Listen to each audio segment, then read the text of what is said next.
Ever yawn just because someone else did? That's not sleepiness, it's your brain mirroring theirs.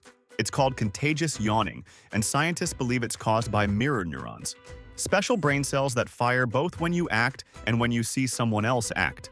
They're the same reason we flinch when someone gets hurt or feel secondhand embarrassment.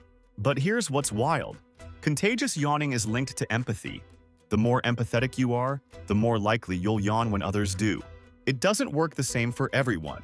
Studies show children with autism or certain disorders yawn less when others do, supporting the empathy connection. Even dogs yawn after their owners. Not strangers, owners. That bond matters. So when you yawn because someone else does, it's not weird. It's your brain saying, I feel you. Literally.